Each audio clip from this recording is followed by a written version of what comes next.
आपकी अपनी सोनम चौधरी। आपके लिए बड़ी खुशखबरी ये है कि जी मिनर्वा थिएटर फैसलाबाद में ड्रामा ओपन हो चुके हैं और आप ड्रामा देखने हैं। ड्रामा बहुत अच्छा है।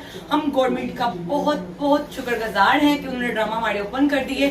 Thank you so much. ड्रामे च माशाल्लाह अच्छे जाना ही अल्हम्दुलिल्लाह जेता आया असल में गवर्नमेंट और इमरान खान साहब और साढ़े आर्ट्स काउंसिल जिन्हें भी यानी कि साढ़े अफसरान ने असं उन्होंने शुक्र अदा यानी कि थैंक यू उन्होंने बोलते हैं और शुक्रिया करते हैं और अल्लाह पाक का शुक्र अदा करते हैं जिन्होंने साडा रोजी रिस्क का मामला फिर चलिया। और सोनम चौधरी इस ड्रामे च हसनैन कमाल, सोनिया चौधरी, राशिद कमाल साहब, सलामत नाज साहब, बड़ी अच्छी टीम, तस्लीम अब्बास साहब, बहुत अच्छी टीम ना ड्रामा चल रहा है। तुसी आओ अपने दोस्तों ने भी लेके आओ। कोई होड़ होवे ना होवे जेता ती आया इस जेडे ऑडियंस देख रही है ये सिर्फ ਤੁਹਾਡੀ ਮੁਹੱਬਤ ਤੁਹਾਡਾ ਪਿਆਰ ਹੈ, ਤੁਹਾਡੀ ਵਜ੍ਹਾ ਨਹੀਂ जेता आया। असल में ਅਸੀਂ इंतजार कर रहे हैं पूरी टीम। ਤੁਸੀਂ आओ अपने दोस्तों ਨੂੰ ਲੈ ਕੇ आओ और अजीज ड्रामे ਨੂੰ लाइक कर दिया करो, शेयर कर दिया करो, ਇਹਨੂੰ ਘੰਟੀ दबा दिया करो, सब्सक्राइब कर दिया करो। जेता आया।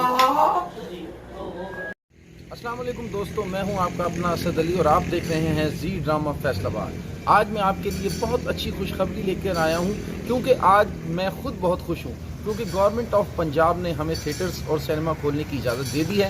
लिहाजा ये खुशी की लहर फनकारों के दरमियान इस तरह दौड़ रही है कि जिसका कोई हिसाब नहीं। और हम गवर्नमेंट ऑफ पंजाब का बहुत शुक्रगुजार हैं हम लोग कि उन्होंने थिएटर्स खोलने की इजाज़त दी है। बहुत शुक्रिया। मैं माया खान और फैसलाबाद मिनर्वा थिएटर में इस टीम में काम कर रही हूँ और ड्रामे का नाम वेलकम है। और शुक्रिया करती हूँ मैं आप लोगों का कि आप लोग हमें बहुत रिस्पेक्ट देते हैं, बहुत इज्जत देते हैं। और ख़ास तौर पर मैं गवर्नमेंट का शुक्रिया अदा करती हूँ जिन्होंने हमारे लिए फिर से एक ओपन कर दिया। हमारा ये रोज़ी का जरिया है क्योंकि एक्टर जब एक फील्ड में आ जाए तो उसके अलावा वो कहीं भी जाए ना तो उसको सही तरीके से गाइड नहीं किया जाता। तो मैं थैंक्स करती हूँ गवर्नमेंट का और पब्लिक का कि जो हमें सपोर्ट कर रहे हैं और गवर्नमेंट जिन्होंने हमारे लिए ओपन किया Faisalabad Minerva theatre. Thank you. मेरे सज्जनों ते मित्रों, साडा ड्रामा लग्या वेलकम मिनर्वा थिएटर च अज 3 सितंबर है और आओ सारे वेखण यार। कसमां खुदा दी रौनकां लगियां पईयां ते मैं मशकूर हाँ गवर्नमेंट दा जिन्होंने इजाजत दी ते साडे फैसलाबाद शहर दी रौनकां बहाल हो पईयां। आओ वेलकम। मैं हूं सोनिया चौधरी। मैं करी फैसलाबाद ड्रामा मिनर्वा थिएटर पे आप लोग जरूर आए। और मैं तो अपना फनकार हसनैन कमाल यानी कि जेता आया नहीं आर्टिस्ट साढ़े फैसलाबाद च होए ने सोमिया चौधरी।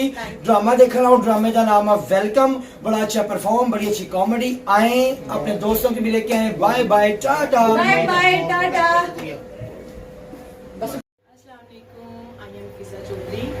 और मैं इस वक्त काम कर रही हूँ मिनर्वा थिएटर फैसलाबाद में और मैं गवर्नमेंट का शुक्रिया अदा करना चाहती हूँ कि जिन्होंने एक्टरों के लिए, हम आर्टिस्टों के लिए, सबके लिए उन्होंने ये रोज़ी का एक जरिया है और हम बड़ी इज्जत से काम कर रहे हैं और हमारे बहुत ही SOPs के साथ हम काम कर रहे हैं और मैं शुक्रिया अदा करना चाहती हूँ Minerva theatre Faisalabad. Thank you so much.